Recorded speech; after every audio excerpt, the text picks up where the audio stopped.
네, 원우 여러분 안녕하셨어요? 오늘도 우리 홍콩, 베트남, 미국, 한국, 미얀마 등지에서 하나님 나라 복음을 위하여 준비하거나 또 실제로 사역하시는 원우 여러분들에게 우리 하나님께서 위로하시고 은혜 주시기를 바랍니다. 자, 오늘은 우리 성경 섭외 가운데 신약 부분, 지난 시간에는 성경 전체에 대한 이 서론을 공부했습니다. 그래서 성경 전체에 대한 그림을 그릴 때 그 신약과 구약의 관계성 속에서 신약이 어떤 의미를 가지고 있는지를 파악을 할 수 있기 때문입니다. 그래서 오늘은 특별히 이제 복음서 부분들을 중점적으로 살펴보려고 합니다. 역시 서론적인 부분이긴 하지만 원래 이 성경 섭외 과목 자체가 우리 자세하게 다룰 수 있는 것은 아니고요. 전체적인 이 그림과 또 그림 안에서 이 세분화된 이 개체 본문들을 전체와 관련해서 어떻게 이해하고 연관이 되는가 하는 그 부분들을 밝히는 데 가장 중요한 의미가 있습니다.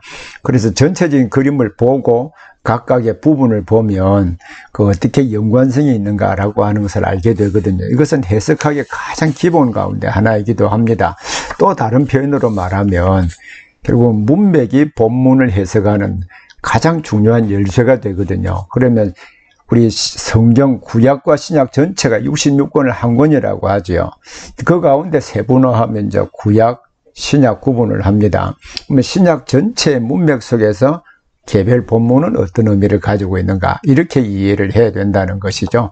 그래서 이제 복음서, 특히 이제 아주 중요한 모든 성경에 다 중요한 위치를 차지하고 있습니다만은 그 가운데 이제 복음서는 또 아주 중요한 역할을 합니다. 자, 복음서 부분을 우리 한번 보겠습니다.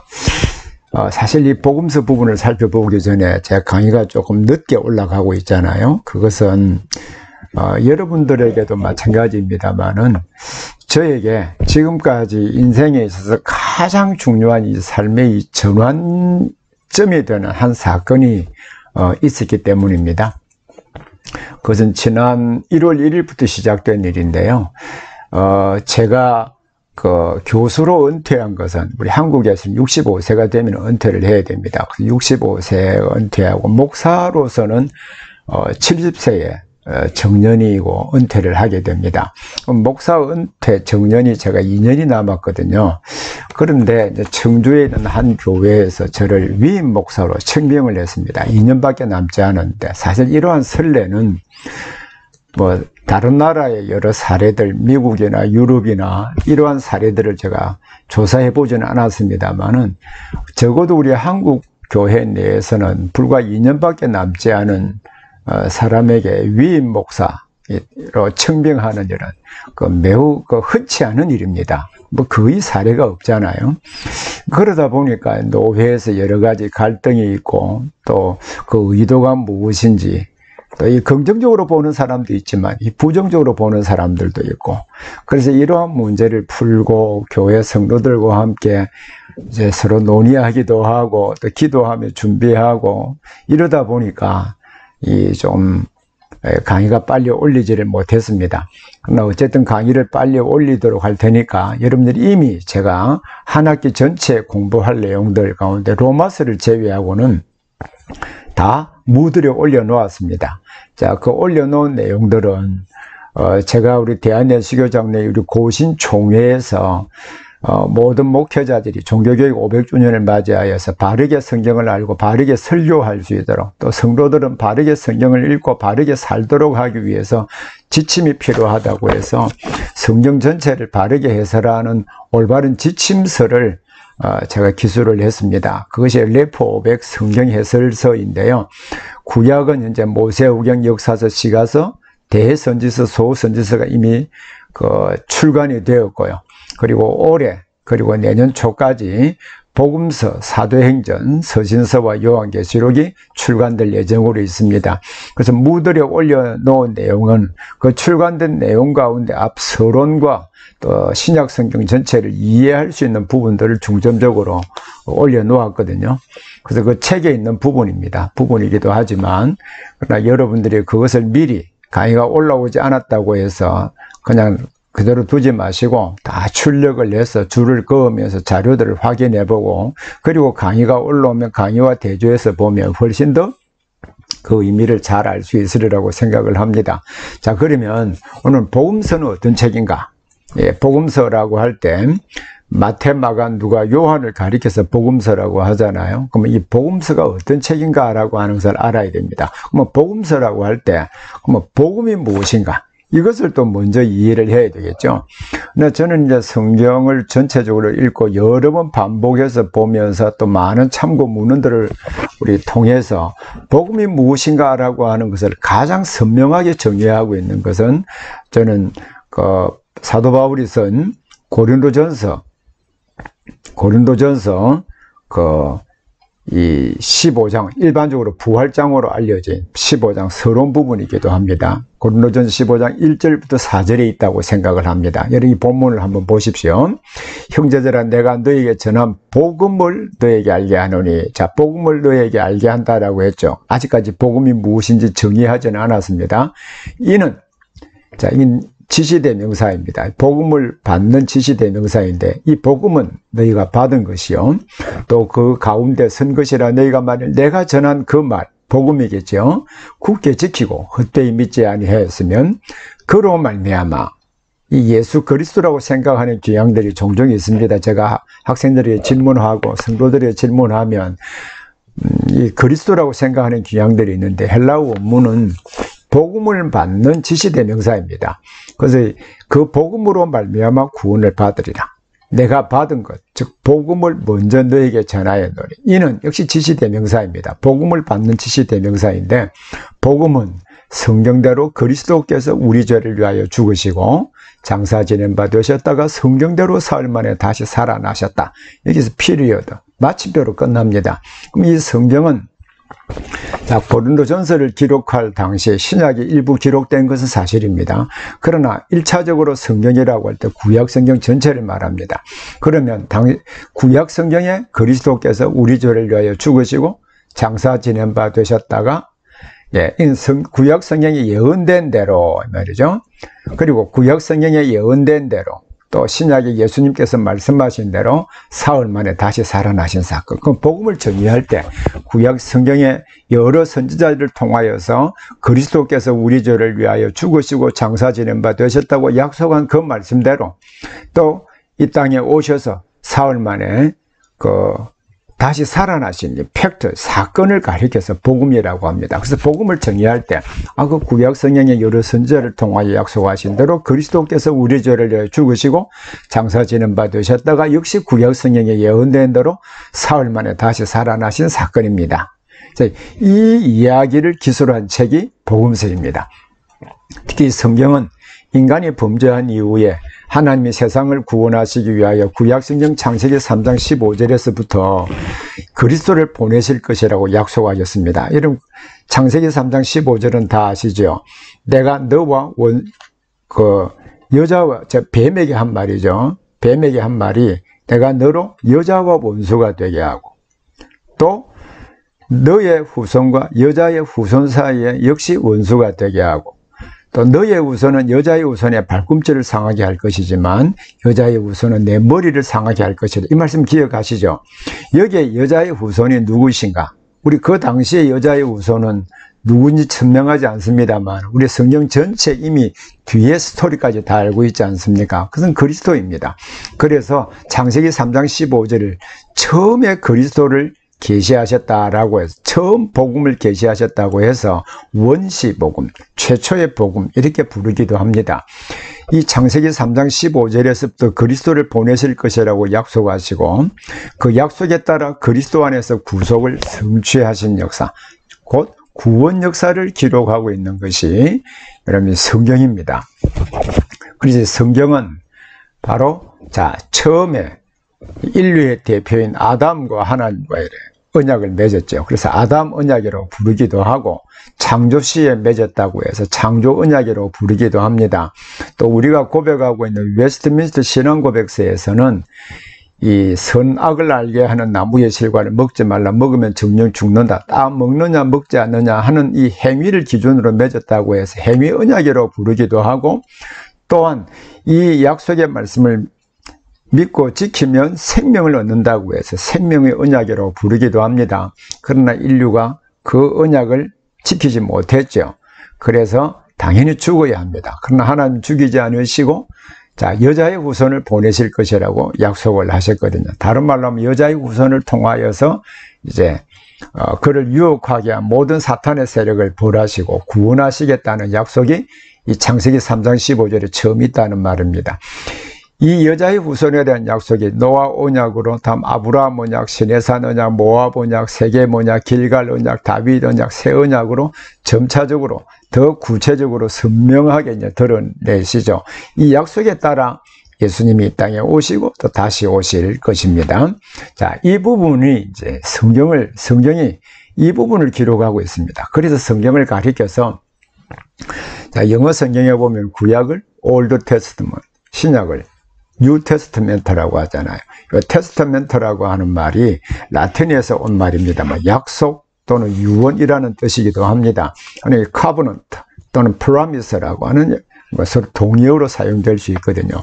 그럼 구약의 약속 또 구약의 약속에 따라 신약의 약속이 어떤 차이점들이 있는가, 또 어떤 유사점이 있는가, 이러한 점들을 잘 이해한다면 우리 성경을 특히 구약과 신약의 관계성들을 잘 파악을 할 수 있게 되는 것이죠. 특히 이제 신약 성경의 시작인 복음서는요, 구약 성경의 기초 위에서 예수님이 누구시고 어떤 일을 하셨고 어떤 교훈을 하셨고 이 모든 일이 인류에게 어떤 의미가 있는지를 설명하고 있는 책이 바로 복음서입니다. 마태, 마가, 누가, 요한복음입니다. 자, 이 복음서를 그럼 볼 때, 복음서를 이해할 때 항상 이제 아주 중요한 구도를 하나 이해할 필요가 있습니다. 특히 우리 이제 이 복음서도 역시 하나님의 큰 구속 역사에 따라 예수님이 오시고 예수님의 구원 사역을 기록한 내용의 복음서라고 하면 이 구속사를 잘 이해할 필요가 있거든요. 그래서 구속사는 구약의 전 시대를 거치면서 구원의 총체적인 개념이 그리스도 안에 이루실 하나님의 나라를 쭉 지향하고 있는데 이 구속사를 우리 지난 시간에도 한번 정의를 했습니다만 다시 한번 복습한다고 생각하고 또 이 매우 중요한 개념이기 때문에 잘 숙지하면 좋겠습니다. 예수 그리스도의 아버지 즉 하나님이시죠. 하나님께서 자신의 백성과 사랑의 교제 가운데 살고자 하시는 계획, 이 영생입니다. 즉 생명을, 즉 영생을 또 다른 표현으로 하나님 나라, 다시 한번 말씀드리면 마태복음 19장에 지난번에 말씀드린 것 같은데요. 생명과 영생, 또 천국, 하나님 나라, 구원, 이 5가지의 이 개념이 다 동일한 표현입니다. 그래서 어떤 시각에서 구원을 바라보느냐, 여기에 따라서 우리 다를 뿐이지 영생, 생명, 또 천국, 하나님 나라, 구원이 동일한 개념입니다. 그 가운데 자신의 백성과 사랑의 교제 가운데 살고자 하는 계획, 이것은 이제 생명이라고 하는데 요한복음 17장 3절에 보면 영생은 이것이니 유일하신 참 하나님과 그가 보내신 자 예수 그리스도를 아는 것이다. 여기 안다라고 하는 이 개념은 이론적인 알을 말하는 것이 아니라 경험적으로 서로 교제하는 지식을 말합니다. 그래서 하나님과 그 아들 예수 그리스도와 교제하는 그것을 가리켜서 또 그것이 영원하다고 해서 영원한 생명, 그 특성을 생명, 이렇게 정의를 하고 있는 것이죠. 그래서 구원을 성취하시기 위하여 일하시는 역사적 사건의 전체를 가리켜서 구속사라고 하는데 이 구속사에는 항상 하나님의 주권적인 은혜의 한 축을 담당하고 있고요. 또 인간의 책임적인 부분 역시 한 축을 담당하고 있다는 것도 기억하고 우리 다음의 내용을 보기를 바랍니다. 자, 오늘 우리가 공부할 내용 가운데는 상당히 많은 분량입니다. 많은 분량인데 그 중에 자, 이미 그러나 아직 이 신약 성경을 이해하는 일, 우리는 천국 하나님의 나라 개념을 또 구원의 개념을 이해하는 일에 우리 현재성과 미래성이라는 말을 들어보신 적이 있습니다. 이미 여러분들이 예수 그리스도를 믿음으로 구원을 받았죠. 또 하나님 나라 백성이 되었잖아요. 그러나 여전히 죽음과 고통이 있잖아요. 그러나 완전한 하나님의 나라, 완전한 구원은 아직 남아 있습니다. 이런 부분을 다룬다는 말입니다. 그럼 신약 성경은 어떻게 구분되고 있는가? 또 복음서의 기본이 도대체 무엇인가? 또 복음서의 역사적 배경, 이 서론 부분에 다루어야 될 내용은 복음서의 문학적 구조와 특징이라든지 복음서 상호간의 관계와 해석학적인 관점, 복음서가 4개가 동일한 내용을 다루고 있는 것처럼 보이지만 다르잖아요. 근데 이 복음서 상호간의 관계와 해석학적인 관점을 살펴볼 것이고요. 성경에 또 많은 기적들이 있잖아요. 기적을 어떤 시각에서 보아야 될 것이고, 또 예수님이 많은 비유를 말씀하셨죠. 비유 해석의 원리와 방법을 살펴볼 텐데, 이번 강의에서는 앞의 4부분을 중심으로 살펴보려고 합니다. 자, 그 가운데 첫 번째 구약과 신약의 연관성을 이해하고, 또 우리가 받은 구원 또는 영생, 생명, 이 개념을 이해하는 일에 아주 중요한 우리 개념인 임의와 그 아직의 개념을 이해할 필요가 있습니다. 이 신약의 메시지는요, 구약과 분리할 수가 없습니다. 여러분, 구약은요, 하나님과 맺은 최초의 언약인 생명의 언약, 자, 창세기 2장 16절 17절 선과 악을 알게 하는 나무의 실과를 따먹지 말라, 먹으면 정령 죽으리라, 이 행위 언약이라고 그랬죠. 또는 생명의 언약, 아담 언약, 창조 언약이라고 부른다고 했습니다. 이 언약을 지키지 못함으로 결국 인간이 타락해서 죽어야 됩니다. 그러나 하나님께서 여자의 후손을 보내실 것이라고 하는 그 약속부터 예레미야 선지자를 통하여 새 언약까지 구원에 관한 약속을 기록하고 있습니다. 이 약속에 따라 그리스도께서 이 땅에 오셨습니다. 오셨는데, 자, 그리스도가 오심으로 어떤 세상을 만들 것인가, 어떤 세상이 될 것인가. 그래서 구약 성경이 여러 군데에서 설명을 하고 있는데, 그 중에 이사야 2장 1절부터 5절, 또 65장 17절부터 25절에 거의 동일한 말씀이기도 한데, 메시아가 땅에 오셔서 열방을 통치함으로 말미암아 사람들이 전쟁하는 칼을 쳐서 보습을 만들고 창을 쳐서 낫을 만들 것이며, 이리와 어린 양이 먹고 사자가 소처럼 풀을 먹고 상함이 없는 시대가 될 것이다라고 했는데, 여러분, 지금 이러한 시대가 되었습니까? 곳곳에 전쟁이 있고, 지금 러시아와 우크라이나, 미얀마, 또 우리나라는 남북으로 대치해 있잖아요. 그러면 아니, 메시아가 오시면 이러한 시대가 될 것이라고 했는데 이러한 시대가 안 되지? 이러한 차이가 설명이 돼야 되잖아요. 또한 우리 예수님께서 이 땅에 오셔서 귀신을 내어 쫓으시고 이렇게 말씀하셨습니다. 여러분, 본문을 다시 한번 보시죠. 하나님의 나라가 이미 너에게 임하였다. 누가복음 11장 21절에 귀신을 내어 쫓으시고 하나님의 나라가 이미, 또 질병을 고치시고 이미 하나님의 나라가 너에게 임하였다. 그럼 하나님의 나라가 지금 이 땅에 임해 있잖아요. 제자들이 이스라엘 나라를 회복하신 이때입니까? 이 다른 말로 하면 구원을 완전히 이루시고 메시아를 통하여 이루시고 그 하나님 나라가 이때입니까? 질문했을 때, 때와 시기는 아버지께 있고 성령이 임하시면 너희는 주님의 증인이 되라고 말씀하셨거든요. 이것은 하나님의 나라가 이미 시작되었지만 최종적으로 성취되는 것 사이에 간격이 있다는 것입니다.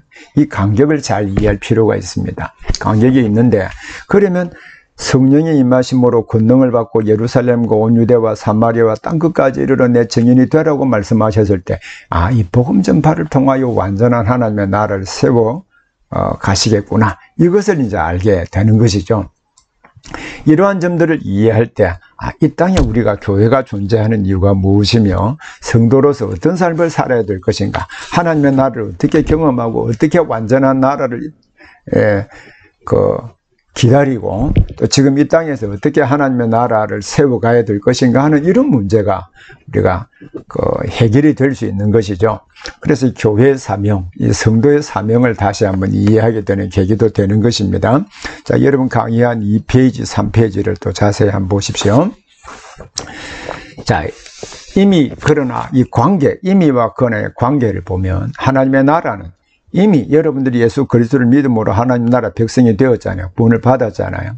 그러나 아직 완전한 구원이 이루어지지 않았기 때문에 또 죄 사함을 받아서나 여전히 죄 가운데 삽니다. 그렇죠? 그래서 아직 완전해진 것은 아닙니다. 이미 죽음에서 승리해서 우리는 부활할 것입니다. 또 이 땅에 이미 너희는 새 생명 가운데 살고 있다라고 말씀하셨잖아요. 그러나 아직 죽음에서 완전히 해방된 것은 아닙니다. 또 이미 생명을 얻었습니다만 아직 선한 일을 행한 자는 생명의 부활로, 악한 일을 행하는 자는 심판의 부활로 그 나올 날이 아직 남아 있습니다. 그래서 이미와 아직 간에 요 관계가 있다는 것을 알 수 있죠. 이미 성령 안에서 살고 있습니다. 하나님 나라 백성으로 살고 있어요. 그러나 아직 사탄이 공격할 수 있고 죄가 지배하고 있는 세상 속에 살고 있습니다. 그래서 이미 그리스도 안에 구속을 받았습니다. 그러나 아직 몸의 부활을 기다리면서 구속의 날까지 죄와 끊임없이 싸워야 될 존재가 우리 성도들이기도 하지요. 그래서 이 이미와 아직 사이의 관계가 잘 이해할 필요가 있다는 것을 우리가 알 수 있을 것입니다. 자, 그러면 여기서 그 다음 부분 이제 보겠습니다. 여기 이미와 아직 이 주제는요, 신약 성경 전체를 지배하고 이해하는 열쇠 역할을 합니다. 자, 이 매우 중요한 개념이라는 말이죠. 예수님의 사역과 교훈을 이해하는 해석학적인 열쇠도 이미와 아직 사이 텐션이 긴장을 발견하는 일입니다. 하나님의 나라가 예수님의 오심으로 시작되기 때문에 우리는 하나님 나라 백성으로 살고 있습니다. 하나님 나라에서 생활을 하고 있어요.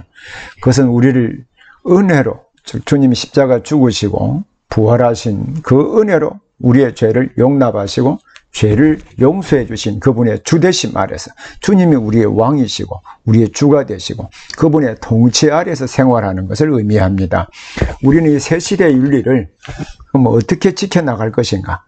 그 윤리가 우리의 생활과 또 세상 속에서 역사하도록, 즉 우리의 삶의 원리, 즉 계명을 지켜서 하나님의 나라를 적극적으로 이 땅에서 경험하고 누릴 수 있도록, 그리고 완전한 나라를 소망 가운데 바라보고 살 수 있도록 우리가 해야 된다는 것이죠. 그래서 이미 하나님 나라 백성으로 살고 있고 또 이 땅에서 하나님과 교제하면서 하나님 나라를 경험하게 만들고 주님이 재림하심으로 완전한 나라를 소망 가운데 바라보면서 살아야 된다는 말입니다.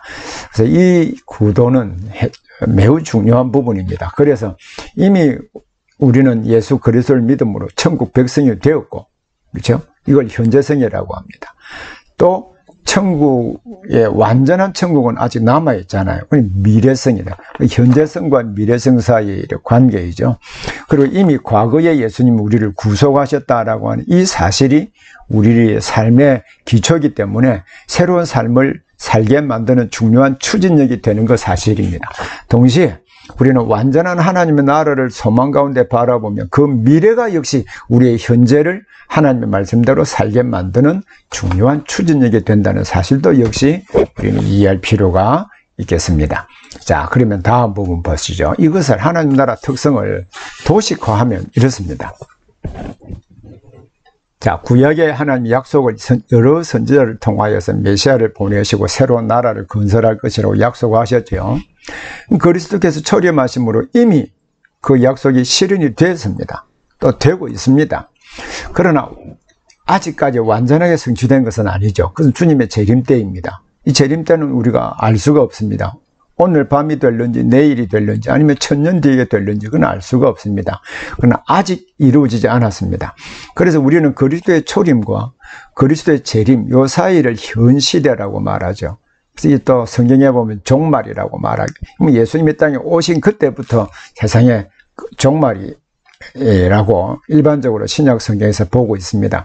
그러면 신약이 성취하는 이 시대에 살고 있다는 말이죠. 그래서 그리스도의 초림과 그리스도의 재림 사이에 이 신약의 말씀이 성취되는 이 시대에 살고 있기 때문에 우리는 이 시대를 어떻게 살아야 될 것인가라고 하는 이 부분이 중요한 것이죠. 그래서 성경의 저자들은 그리스도를 중심으로 성경을 기록하고 있습니다. 여러분 강의 안에 출력하셨으면 4페이지 제일 밑에를 한번 보십시오. 성경은 그리스도가 왜 오셔야 하고 어떤 경로를 통하여 오셨고 어떤 삶을 사셨으며 또 그리스도의 죽음, 부활, 성천, 재림이 인류에게 어떤 의미가 있는지를 기록하고 있습니다. 그러한 이유에서 우리는 우리의 중요한 그 패러다임, 우리 세계관의 중요한 기초가 처음의 상태, 창조, 또 인간의 죄로 말미암아 타락했잖아요. 그러면 타락한 우리 인류를 위해서 우리를 구속하시기 위해서 하나님이 우리 구속자를 보내셔서 어떻게 구속하셨는가, 또 그 구속자를 믿음으로 어떻게 완전하게 회복할 것인가, 창조, 타락, 구속, 회복이라고 하는 이 전체의 구조를 가지고 성경 전체를 이해하게 될 때 각각의 본문이 그리스도 안에서 이게 어떻게 성취가 되었고 또 앞으로 어떻게 회복이 될 것인가라고 하는 이 관점에서 각각의 사건과 본문을 볼 수 있어야 된다라고 하는 것을 의미합니다. 자, 그러면 이 신약 성경은 어떻게 구성이 되어 있는가? 크게 이제 구분도 굉장히 중요한 부분이거든요. 자, 크게 역사서 부분인데 어떤 사람은 왜 복음서가 역사서 안에 넣느냐? 이렇게 이야기하는 사람도 있습니다. 자, 그러면 자, 사도행전을 일반적으로 그 역사서로 분류합니다. 사도행전을 역사서로 분류하는 것은 이제 예수 그리스도가 죽으신 부활 성천하신 이후에 이제 사도들과 그 당시 신약의 성도들이 어떻게 또 사도 바울을 포함해서 어떻게 복음이 전 세계에 전파하게 되었는가는 그 역사를 기록하고 있는 것이잖아요. 그러면 사도행전이 역사서라고 한다면 사도행전의 전편이 무엇입니까? 누가복음이잖아요. 누가복음 예수 그리스도가 오심부터 그의 가르침, 교훈, 행하신 사건들을 역사 가운데 행하신 사건을 기록하고 있잖아요. 그럼 사도행전이 역사서라고 한다면 전편인 누가복음도 역사서가 돼야 되고 역시 복음서 가운데 마태복음, 마가복음, 요한복음도 역사서가 돼야 되는 것입니다. 왜냐하면 약속대로 예수님이 오셔서 어떤 삶을 사셨고 무엇을 가르치셨고 또 이 스토리를 기록을 하고 있잖아요. 그래서 역사를 기록하고 있다. 그리고 이 서신서, 요한계시록 이렇게 구분을 합니다. 구분을 하는데 좀 더 세분화하면 이렇습니다. 여러분 강의하는 5페이지 보면은 도표가 있죠. 그게 이제 복음서, 마태, 마가, 누가, 요한, 역사서, 자, 사도행전 이 역사서 전체 5권을 구분하고 있고요. 서신서는 사도 바울이 쓴 서신, 로마서, 고린도전서, 고린도후서, 갈라디아서, 에베소 13권입니다.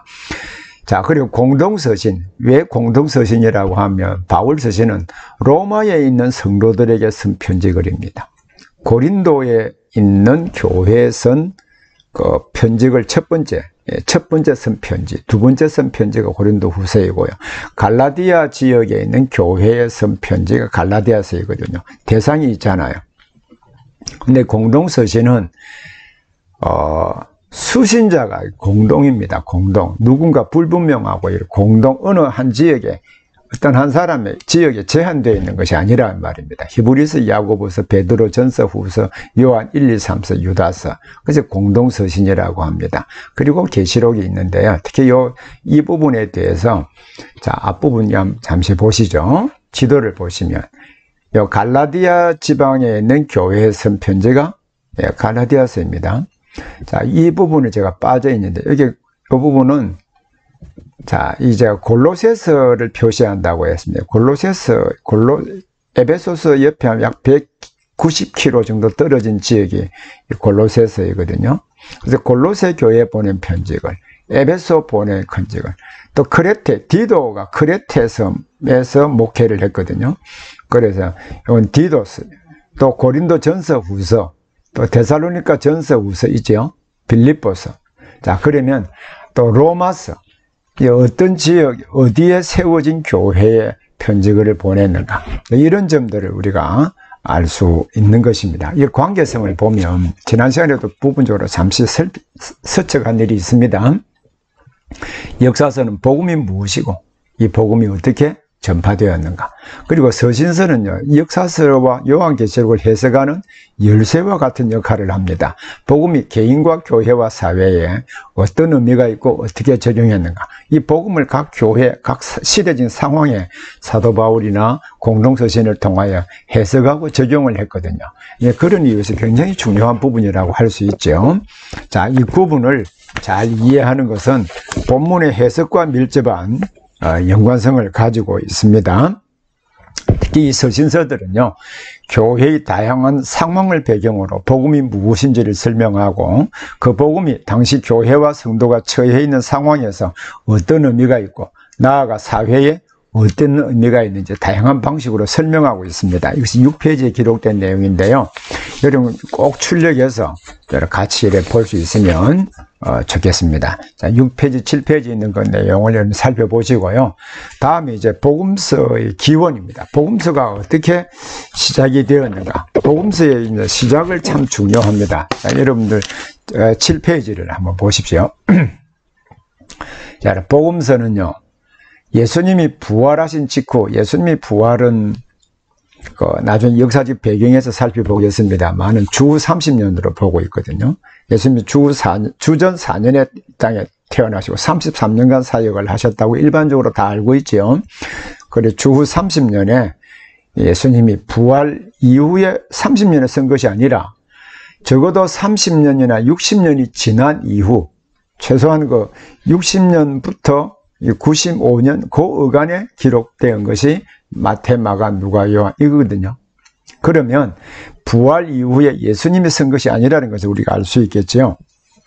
그리고 여기에는 두 가지 중요한 문제가 있습니다. 하나는 예수님이 친히 복음서를 쓰지 않았다는 것이고요. 그리고 복음서가 4권이 있다는 것입니다. 4개가 있다는 것이죠. 그리고 복음서는 예수님이 기록하신, 예수님에 의해서 기록된, 예수님이 기록하신 책이 아니라 예수님에 관한 책이고 동시에 예수님의 교훈을 많이 수록하고 있다. 이것을 이해할 필요가 있습니다. 자, 그리고 이 복음서 가운데, 자, 이 복음서를 연대를 보면 이렇습니다. 연대도 여러분 기억할 필요가 있습니다. 예수님이 주전 4년에 태어나셨잖아요.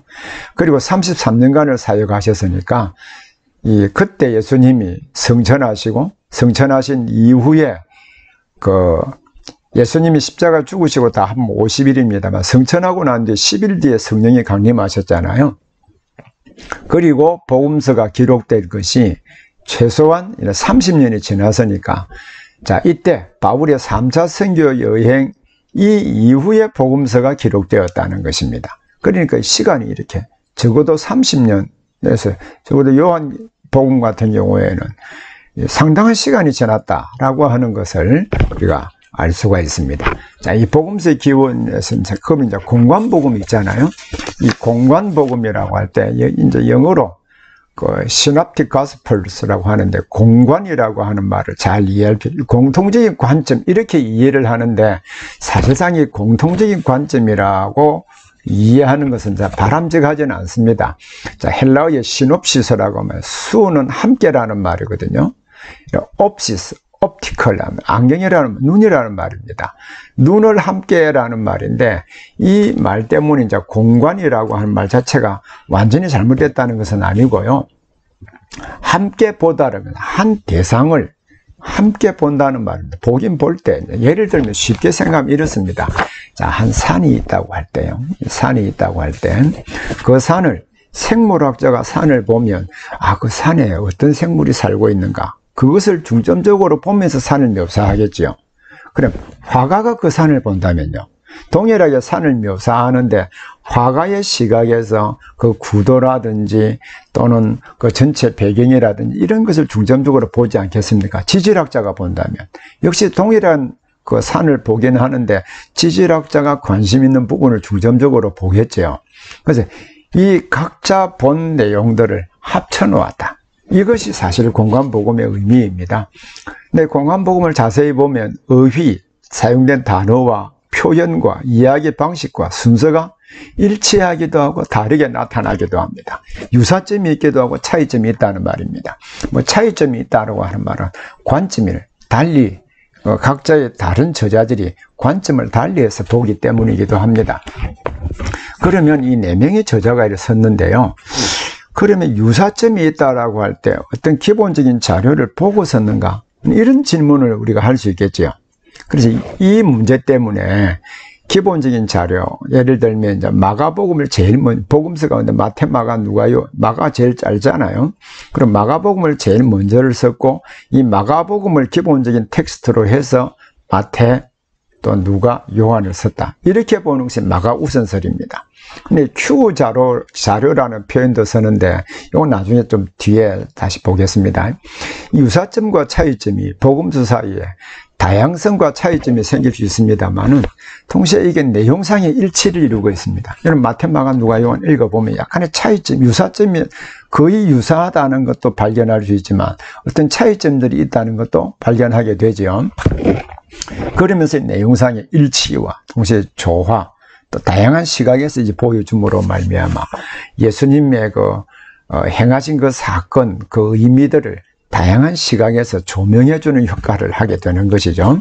그래서 이는 하나님이 제1저자가 되셔서 인간 저자를 바로 성령으로 감동하셨다고 믿기 때문입니다. 그래서 이것을 유기적인 영감설이라고 하는데요. 그래서 유사점의 차이점이 있습니다. 그러나 우리는 복음서 저자들이, 목격자들이나 말씀의 일꾼된 자들이 그들에게 전해준 그 저자들이 전해준 자료들을 어떤 관점으로, 어디에 강조점을 두고 사용했는지, 그것을 이제 이해할 필요가 있다는 것이죠. 유사점과 차이점 부분에 대해서 이 부분을 잠시 자세히 보면 이렇습니다. 복음서 저자들이 우리 글을 쓴다고 할 때 여러분 쉽게 여러분 다른 사람들을 가르치는 위치에 있는 분들도 계시죠. 그분들에게 읽고 또 나름대로 독후감을 쓰든지 요약 정리해서 내보라 하면 거의 유사한 점도 있지만 다릅니다. 다릅니다. 그래서 복음서 저자들이 독립적으로 자신의 복음서를 기록했다면 왜 유사점과 차이점이 생기는가? 아까 어떤 책을 내용을 요약하거나 평가해보라고 할 때 같은 자료를 사용해도 다르고 차이점이 있잖아, 그죠? 그러면 어떤 자료를 사용했을 것이다 라고 하는 우리 추측이 가능한 것이죠. 그래서 18세기 특히 합리주의 사상이 발전하면서 성경 권위를 약화시키는 경향이 나타나기도 했습니다만 또 한편으로는 문자적이고 역사적인 의미를 강조하는 경향으로 나타났습니다. 부정적인 측면이 있는가 하면 합리주의가 또 긍정적인 측면도 있다는 말입니다. 그래서 성경을 자세히 읽어보니까 이게 마가 우선설과 큐 자료가 있었을 것이다라고 가정을 하는데 마가 우선설은 조금 전에 말씀드렸습니다. 마태, 누가보다도 더 우선적으로 썼다. 그래서 그것을 텍스트로 해서 썼을 것이다 라고 가설입니다. 여기서 가설입니다. 자, 그리고 Q 자료는 예수님이 하신 말씀을 모은 모음집입니다. 예수님의 쉽게 말하면 Q 자료 할 때 예수님의 의록이라고 말할 수 있습니다. 그래서 현대 신학자들이 만들어낸 주관적인 산물인 가설이거든요. 이 Q는 출처, 원천 등을 의미하는 독일어 크벨레에서 왔습니다. 이 자료가 있었다고 보는 것은 마태복음과 누가복음이에요. 마가 우선설이라고 하면 마가복음과 관계되는 자료들이 쫙 형성이 있어야 된다고 그죠? 그러나 마태복음과 누가복음에 보면 마가복음에 없는 공통되는 부분이 많이 있거든요. 그러면 예수님의 의록, 예수님이 행하신 것 말씀들이 기본적인 자료가 있었을 것이 아닌가? 추측은 가능하잖아요. 그러나 이것이 증명된 것은 아닙니다. 그래서 이것을 가설이라고 하는 것이죠. 그래서 이 공간복음이 문제지는 것은 이 Q 자료가 있었을까? 또는 마가가 기본적으로 먼저 쓰고 그 자료를 통해 썼을까? 이건 가설입니다만은 어쨌든 예수님이 직접 쓰신 것이 아니고 예수님에 관해서 제자들이 또 저자들이 기록했기 때문에 좀 유사점이 있고 차이점이 있을 수 있습니다. 동일한 사건을 기록했기 때문에. 그러나 각자의 저자가 가지고 있는 성향과 관점에 따라서 그것을 다양한 시각에서 묘사함으로 말미암아 예수님의 가르치심을 풍성하게 알게 해주는 이점이 있는 것이죠. 그래서 이 기원을 살펴보는 것은 매우 중요한 해석학적인 의미도 가지고 있습니다. 자, 그런데 이제 복음서가 왜 4권인지, 복음서 보면 4권이잖아요. 마태, 마가, 누가인데 왜 4권의 복음인가? 이 복음서가 왜 4권인지 저자들은 밝히지 않습니다. 예수님에 관한 책이 필요한 각기 다른 교회 공동체가 있었다라고 일반적으로 카슨하고 무가 고든 피라는 분이 이 신약 개론 또는 총론을 잘 썼거든요. 그 안에 보면 이제 각기 다른 공동체가 존재하고 있었다. 마태복음은 유대인들을 대상으로 기록한 책이다. 그래서 유대인들이 알 수 있는 용어들이 많죠. 예를 들면 천국이라는 개념을 대부분 마태복음에 쓰고 있습니다. 그러나 마가복음이나 또 누가복음에서는 반대로 하나님 나라라고 하는 표현을 쓰고 있거든요. 그것은 바로 유대인들을 염두에 두고 썼다. 왜냐하면 유대인들은 하나님의 이름에 대한 경외심 때문에 하나님의 이름을 부르지 않았거든요. 그래서 하나님이 계시는 하늘, 전 우주를 말하죠. 그래서 하나님 나라, 이것을 천국, 이렇게, 하늘나라, 이렇게 불렀습니다. 그래서 유대인들을 대상으로, 또 마가복음은 로마인 대상으로, 누가는 헬라인을 대상으로, 요한복음은 전 인류를 대상으로 공동체가 대상이 다르다. 이렇게 보는 것입니다.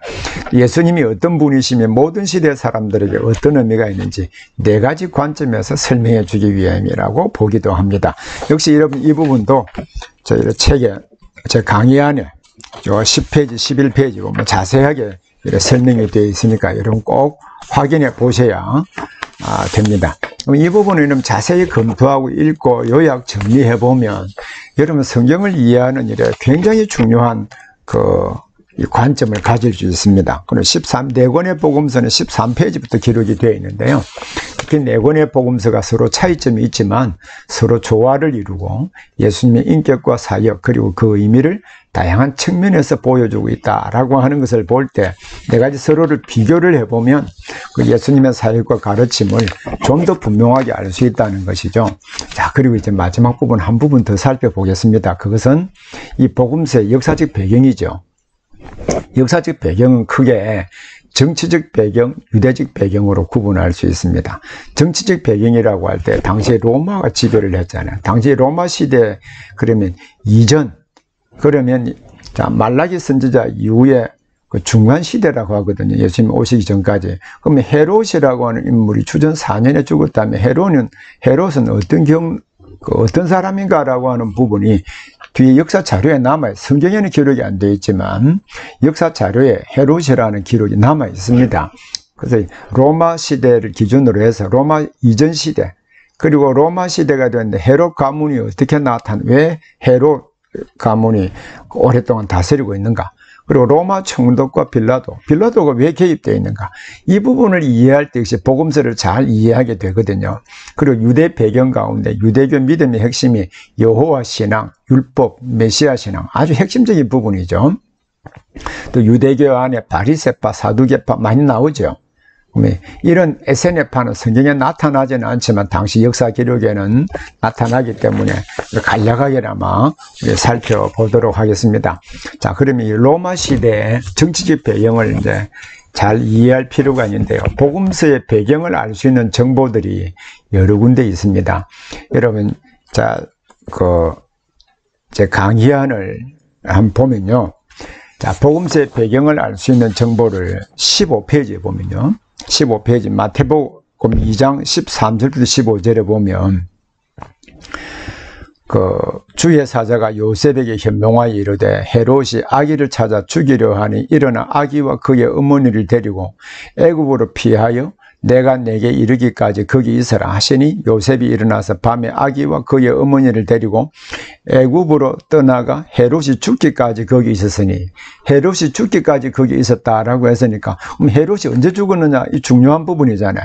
그럴 때 헤롯이 죽은 해와 예수님이 출생한 해, 예수님이 다시 죽고 난 뒤에 이제 갈릴리 지역에 나사렛으로 이사를 하게 되는 그 배경을 알 수 있는 거잖아요. 그래서 여기에 2장 13절부터 15절에 보면 헤롯이 죽은 이후 헤롯과 연관되어서 예수님의 탄생과 또 죽음 이후에 나사렛으로 올라오는 이 배경을 알 수 있는 것이고요. 또 누가복음 2장 1절 2절에서는요. 15페이지 보면 그때 가이사 아구스도가 영을 내려 천하로 다 호적하라 하셨으니 이 호적은 구레뇨 퀴리아누스이죠. 수리아 총독되었을 때 처음 한 것이라. 이게 가이사 아구스도는 케사르 아우구스투스입니다. 우리 역사에 보면은 이 아우구스투스가 나타나죠. 그래서 이런 부분이라든지 삼성의 티베리우스 황제가 된 지 15해 본디오 빌라도가 유대의 총독으로 있었다. 이렇게 볼 때 유대의 총독이 본디오 빌라도가 바로 티베리우스 황제 제위 15년에 있었구나. 이 역사 기록을 남겨놓고 있는 것이죠. 헤롯은 로마의 도움으로 주전 37년부터 유다를 통치하다가 주전 4년에 죽었습니다. 그래서 예수님은 헤롯이 통치할 때 태어나서나 죽기 전에 애굽에 있었다라고 하는 것을 알 수 있는 것이죠. 그래서 이것을 기준으로 해서 예수님을 주전 4년에 태어났다라고 하면 헤롯이 살아있을 때 지금 태어났잖아요. 그러면 죽고 난 뒤에 올라왔으니까 이 주전 4년은 원리에 안 맞고 주전 5년 또는 주전 6년이 예수님이 탄생한 해가 되어야 맞지 않을까, 이렇게 이제 보는 학자들도 있습니다. 그러나 대부분 이 부분은 이제 모든 성경학자들이 통일해서 이제 주전 4년으로 보고 있는데, 주전 4년 가운데 초반인가 후반인가 이런 문제를 이제 가지고 이제 논의하기도 합니다. 그리고 누가는요, 세례 요한이 사역을 시작할 때 디베료 황제가 통치한 지 15해라고 했죠. 디베료는 아까 조금 전에 말씀드렸습니다. 티베리우스를 말합니다. 주전 32년부터 주 37년까지거든요. 근데 이 주 14년부터 37년까지 로마를 통치했습니다. 그러면 바로 이 시대를 알 수 있다는 말이죠. 세례 요한은 디베료 15년 주 29년에 사역을 시작했습니다. 자, 이 점이 중요합니다. 그래서 디베르 15년에 세례 요한의 사역을 했기 때문에 이때가 바로 주 29년, 14년부터 15년 대보십 29년이잖아요. 29년에 사역을 시작했으니까 이때 예수님이 공생애가 시작되었다. 이것을 알 수 있고, 동시에 예수님이 가르치시기 시작하신 데 30세쯤 되었다고 했으니까 예수님이 공생애를 시작한 지가 30세니까 공적인 상으로 3년 더 해수로 3년을 사셨잖아요. 33년 사역을 했으니까 이것을 통해서 이 역사적 배경을 정할 수 있는 것이죠. 자, 그리고 이런 16페이지를 한번 보십시오. 16페이지 보면, 자, 로마 시대 이전 부분 역사를 제가 잠시 좀 살펴볼 필요가 있는데요. 자, 구약은 페르시아 시대로 끝납니다만 다니엘은 그 이후에 헬라 시대에 일어날 일들을 자세하게 예언을 하고 있습니다. 특히 예언을 할 때, 다니엘서 예언할 때 묵시로 알렉산더가 일어날 것이고, 또 알렉산더가 빨리 죽고 난 뒤에 4명의 부하 장수가 나라를 나눌 것이다 라고 다니엘서 예언하고 있습니다. 예언한 그대로 성취가 되어서요. 자, 성취가 되었는데 16페이지를 한번 보면, 자, 알렉산더가 주전 356년에서 323년에 빨리 죽었습니다. 자, 여기서 보시다시피 33년 살았습니다. 알렉산더가. 알렉산더에게는 4명의 중요한 부하 장수가 있었습니다. 안티고노스, 카산드, 또 리시마커스, 톨레미, 이 4명의 부하 장수가 있었는데요. 이게 셀류커스라고 하는 사람은 톨레미의 부하 장수로 있었습니다. 이 톨레미의 부하 장수로 있었는데, 안티고노스, 메소포타미아를 차지하고 있었던 안티고노스를 치고 이 지역을 차지한 사람이 셀류커스입니다. 그래서 이 전체적인 그림을 먼저 잘 이해하고 다음 지도를 보십시오. 자, 여기에 보면은, 자, 아까 조금 전에 리시마커스가 이기죠? 트라키아, 소아시아, 지금 여기 소아시아라고 할 때 지금 튀르키예를 말합니다. 자, 튀르키예를 말하는데 이 지역을, 자, 리시마코스가 다스렸어요. 자, 보이십니까? 예. 자, 이 지역하고요. 자, 그리고 이 지역입니다. 자, 보이시죠? 자, 그리고 카산드라고 하는 사람이, 자, 바로 이 지역입니다. 자, 카산드 앞에 있었죠? 마게도니아 지역이죠. 자, 유럽에서, 자, 여기 유럽이잖아요. 바로 이 부분이 마게도니아, 바로 여기에 빌립보가 있고 데살로니가가 있고 그렇습니다. 바로 이 부분이죠. 그리고 안티고노스가 이 파란 부분이 있죠. 자, 이게 어디입니까? 이 튀르키예 지역이죠. 이 지역을 이제 안티고노스가 차지했습니다. 그리고 애굽을 이런 톨레미 왕조가 했고요. 이 셀류커스라고 하는 사람이 바로 이 차지하면서 이 전체를 이제 나중에 다 이제 차지하게 되죠. 이 부분을. 자, 이 부분을 이제 잘 보고, 그러면 역사적을 보면 로마 제국이 있고, 자, 셀류쿠스가 이 지역을 쭉 다스리고 있었고, 또 톨레미 왕조, 애굽입니다. 자, 그리고 이 셀류쿠스와 톨레미 왕조가 계속 분쟁을 서로 이 톨레미의 부하 장수가 셀류큐스라고 그러지 않습니까? 그러나 시간이 지나면서 이 두 개의 갈등 사이에 이제 이스라엘이 여기 있는 것이죠. 여기에 이제 왕조가 이렇습니다. 자, 톨레미 왕조, 톨레미 1세, 부하 장수 1세입니다. 셀류쿠스 1세. 이때는 관계가 좋아서요. 서로 결혼 동맹도 맺고요. 자, 바로 여기에서 쭉 나온 사람이 여러분 역사 가운데 주전 175년에서 164년에 안티오코스 4세가 바로 이 셀류크스 왕조에 나타나는데 예루살렘을 정복하고 예루살렘에 미운 물건을 세웁니다. 그래서 우상 숭배를 하게 되거든요. 이럴 때 여기에서 이제 17페이지 부분을 17페이지를 보십시오. 자, 이 셀류크스 왕조의 안티오코스 4세 시대에 바로 누가 나타나냐면 마따디아라고 하는 소위 이름 마카비라는 이야기 들어봤죠. 마따디아 아들이 유다가 이름이 마카비입니다. 이 이름을 따라서 마카비 시대가 있는데 여기에서부터 소위 하스몬 왕조가 시작이 됩니다. 그래서 여러분 제 강연 17페이지를 보십시오. 이 셀류쿠스 왕조의 안티오코스 4세가 예루살렘에 멸망하게 하는 가정한 것, 즉 다니엘서 11장 31절에 예언된 대로 그것을 세우자 유대의 상황은 달라졌습니다. 특히 마따디아라고 하는 아들들이 일어나서 봉기를 하죠. 봉기를 해서 하스몬 왕조를 세우는데 자, 여기에 보면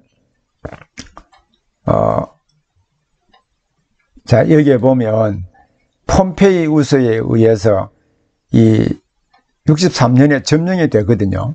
이때까지 쭉 하스몬 왕조가 지배가 되는데 이 헤롯이 왜 생겨났느냐 보시면 헤롯의 아버지가 요한 힐카누스와 아리스토블루스 이 사람을 지원을 했습니다. 이 사람들을 배반하고 이 로마의 황제 여러분 줄리어스 시저 케사르를 지원했습니다. 그래서 케사르를 지원했기 때문에 케사르의 후원을 받아서 헤롯 지역을 다스리는 왕이 됩니다. 근데 왕이 되려고 하면 어떤 왕조 계통이 있어야 되겠죠. 그래서 마따디아 계통의 마리암네라고 하는 사람과 결혼을 함으로 말미암아 이 왕조에 들어오게 되는 것이죠. 그런데 그래서 에돔 사람인 헤롯이 이 왕조에 들어와서 유대를 다스리게 되는 것입니다. 이것이 이제 정치적 배경 가운데 아주 중요한 부분이 되는 것이죠. 자, 이 부분에 대해서 여러분이 제 강의안을 특별히 자세히 읽고 또 올려드린 PPT 자료들을 활용해서 볼 수 있기를 바랍니다. 특별히 이제 아우구스투스부터 시작이 되어서 티베리우스, 자, 성경에 보면 사도행전에 글라디우스 나타나죠. 네로. 자, 로마 황제의 배경이 아주 중요한데 특히 서신서에서는 이제 64년 로마 대화재 이후에 그 책임을 기독교에게 돌리죠. 이때부터 기독교 대박해가 시작이 됩니다. 이 점을 이해하게 되면 서신서와 로마서, 특히 복음서 안에 있는 중요한 이제 기독교 박해에 대한 부분들도 잘 이해하게 되는 중요한 단서를 제공해 주기도 합니다. 특히 헤롯의 가문이 성경에 보면요. 헤롯이 이제 보면 분봉왕 제도가 있잖아요. 그죠?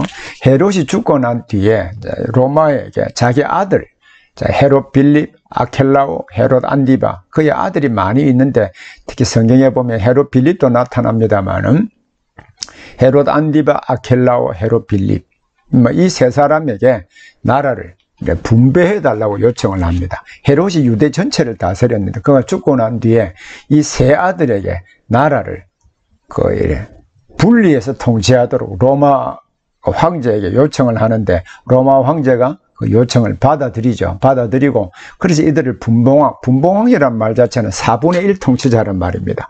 4분의 1 통치자란 말인데 실제로는 이 세 사람에게 나누어 주었습니다. 이제 헤롯 안디바, 아켈라오, 그리고 보면은 사도행전에 보면은 야고보를 죽이는 사람, 베드로를 감옥에 넣는 사람은 헤롯 아그리파 1세입니다.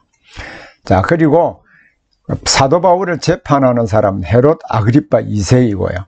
그리고 빌라도 재판에 부르는 사람이 헤롯 안디바고요. 다 헤롯이라고 되어 있기 때문에 잘 모르잖아요.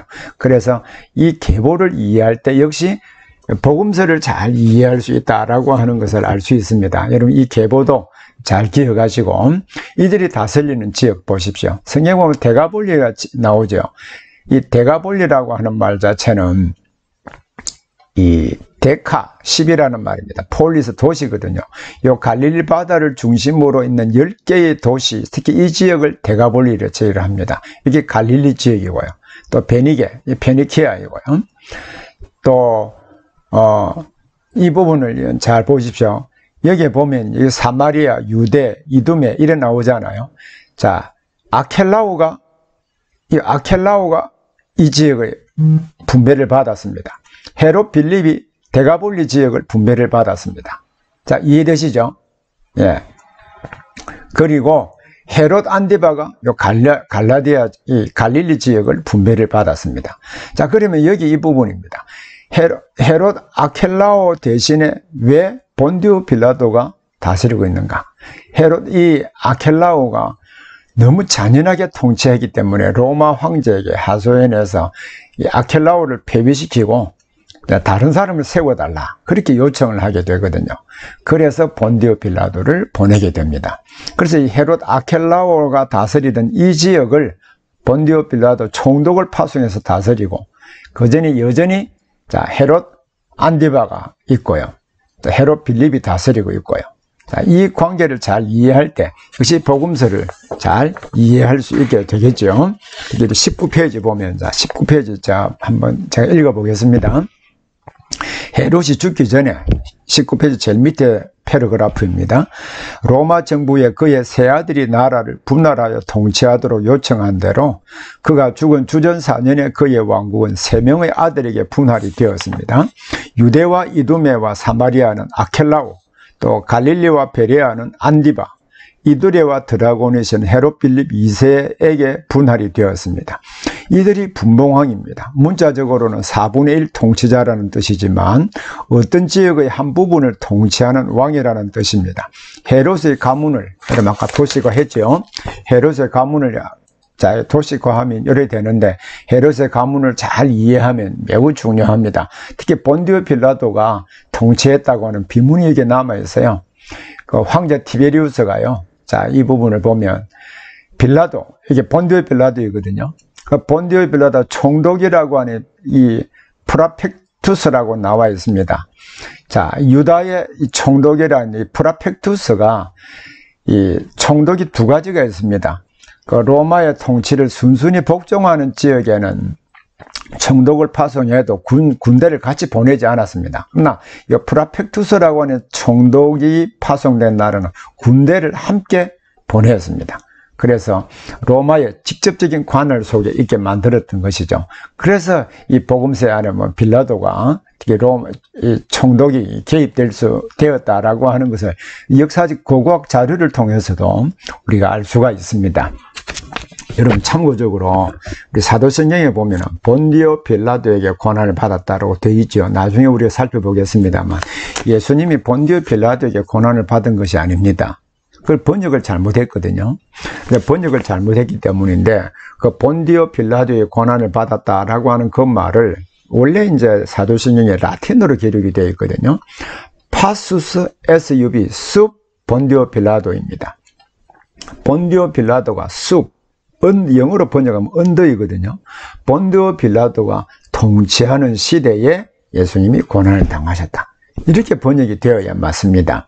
그래서 예수님의 고난받으심, 십자가 죽으심, 부활, 성천이 본디오 빌라도라고 하는 이 로마 총독이 통치하는 시대에 실제 일어난 역사적 사건이다라고 하는 것을 고백하는 의미가 사도신경에 담겨 있습니다.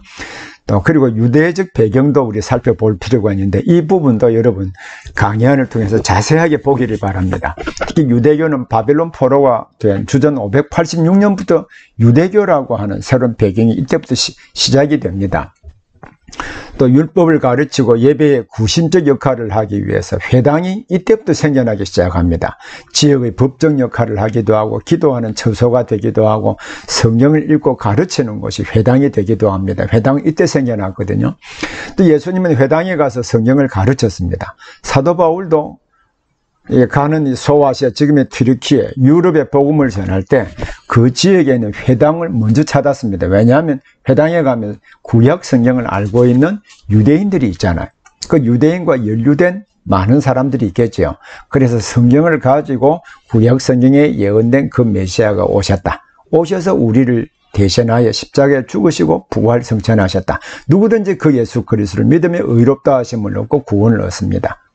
이 이야기를 사도 바울이 곳곳에 가면서 먼저 회당에서 전하는 것이죠. 이 회당의 유대적 여호와의 하나님의 신앙을 유지하고 율법의 핵심인 메시아 신앙을 보존하는 역할을 하게 되었습니다. 그래서 유대교는 따로 또 우리 기독교와 분리해서 지금도 유대교를 신봉을 하거든요. 아직 이들은 메시아가 오심을 사실 믿지를 않고 있습니다. 또 복음서에 또 매우 중요한 부분이 율법인데, 유대교는 율법을 하나님과 인간의 관계 설정에 매우 중요한 기초로 이해를 했습니다. 율법을 매우 중요하게 생각했다는 말이죠. 사실 율법은 하나님을 사랑하고 섬기는 방법이고요. 동시에 그 언약에 약속된 모든 복을 누리는 방법이 율법을 지키는 것이거든요. 동시에 율법을 지키는 그 일을 통하여서 하나님과 동역하며 하나님의 뜻을 이 땅에 하나님 나라를 건설해가는 실제적인 방법으로 우리 성경이 가르치고 있습니다. 그래서 율법은 매우 중요해요. 그러나 이들은 그 율법을 성취하신 분도 예수님인 것을 알지 못했습니다. 왜냐하면 새 언약의 의미를 온전하게 이해하지 못했기 때문이죠. 그래서 그들이 율법관을 바르게 이해할 때 예수님이 그 율법을 완전케 하기 위해서 오셨다라고 하는 그 개념 자체를 우리가 잘 파악을 할 수 있게 되는 것이죠. 또 복음서 안에는 또 유대교는 메시아 사상을 가지고 메시아를 기대했습니다. 동방 박사가 유대인의 왕으로 나시니가 어디냐라고 질문했을 때 헤롯은 그리스도가 어디서 나겠느냐? 그러면은 헤롯이 그리스도는 헬라어 말이거든요. 이것이 히브리어가 메시아입니다. 그러면 메시아가 어디서 나겠느냐? 이 말이잖아요. 미가 5장 2절을 인용해서 유대 땅 베들레헴이라고 당시 서기관들과 대제사장들이 설명해 주었잖아요. 다른 말로 하면 메시아 사상을 가지고 있었다는 말입니다. 그리고 누가복음 2장 25절부터 32절에 보면은 나이 많은 시므온이 아기 예수님을 보고 구약 성경에 예언된 그 메시아다. 그 그리스도를 이해하고 찬송하는 내용이 나오죠.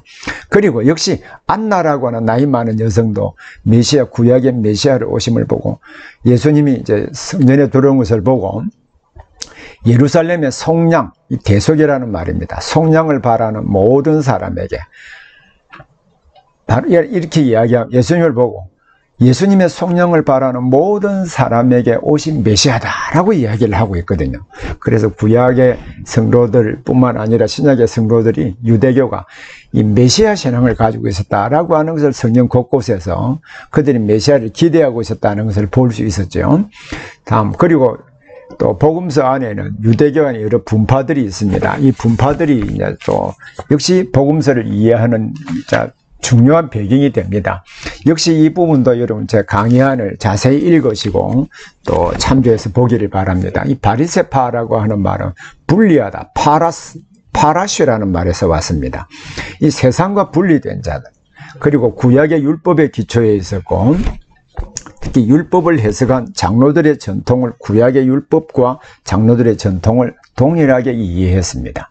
그리고 바리새파 사람들은 부활과 영원한 보상 그리고 징벌을 믿었습니다. 자, 그리고 기도와 금식 11조를 매우 중요하게 생각했습니다. 이 바람직한 현상이라고 할 수 있죠. 우리 바리새파를 다 예수님이 그 위선자라고 매도했기 막 책망하시기 때문에 우리는 다 위선자라고 매도해서는 안 됩니다. 이 바리새파는 매우 열심히 있는 사람이었고 성경에도 보면 자 밤중에 찾아온 니고데모도 바리새파 사람이고요. 예수님의 시체를 달라고 요구하고 자기 무덤에 장사한 아리마대 사람 요셉도 공회원이었을 뿐만 아니라 바리새파 사람이었습니다. 우리가 잘 아는 바울도 바리새파 사람이었습니다. 그래서 바리새파 사람이 어떤 사람인가라고 하는 것을 이해할 때 역시 복음서에 기록된 많이 나오는 바리새파 사람들을 이해할 수 있게 되는 것이죠. 그리고 이 사람들을 어떤 사람과 이해할 때 본문의 의미, 이 사람과 논쟁할 때 예수님이 가르치는 내용의 의미도 잘 파악을 하게 되는 것입니다. 그리고 사두개파 사람들은 누군가? 제사장 사두고의 아들이 이름에서 유래된 것이 사두개파입니다. 유대교 생활 방식을 주도하는 사회의 지배계층이 또 사두개파 사람이거든요. 그들은 율법서를 선지서와 성문서보다 훨씬 더 중시했습니다. 그런데 이들의 약점은 부활과 천사와 영의 존재를 부인했습니다. 바로 이 부분이 이제 바리새파와 서로 대조를 이루고 있는 것이죠. 동시에 이들은 유대교 생활 방식을 주도하는 사회 지배 계급이었잖아요. 그러니까 세상의 명예와 영향력을 유지하기 위해서 정치 세력과 결탁한 사람들이 사두개파 사람들입니다. 우리 이러한 교 안에 있는 여러 분파들을 이해하고 그 배경들을 이해할 때 우리 신약 성경 전체를 우리가 바르게 이해할 수 있게 되는 것입니다. 이것을 잘 이해하지 못하고 성경을 읽으면 성경의 의미를 자세하게 파악을 할 수가 없습니다. 자, 오늘 여기까지 하겠는데요. 우리 다음 시간에는 그러면 이 복음서가 어떤 문학적 구조로 형성이 되어 있는가, 또 기적을 어떻게 이해해야 되는가, 이 점을 이제 다음 시간에 좀 살펴보겠습니다. 여러분 강의안들을 자세히 읽고 또 강의에 참여하시면 그 내용들을 좀 더 구체적이고 선명하게 이해될 수 있으리라고 생각을 합니다. 여러분 오늘 강의를 들으시느라고 수고하셨습니다.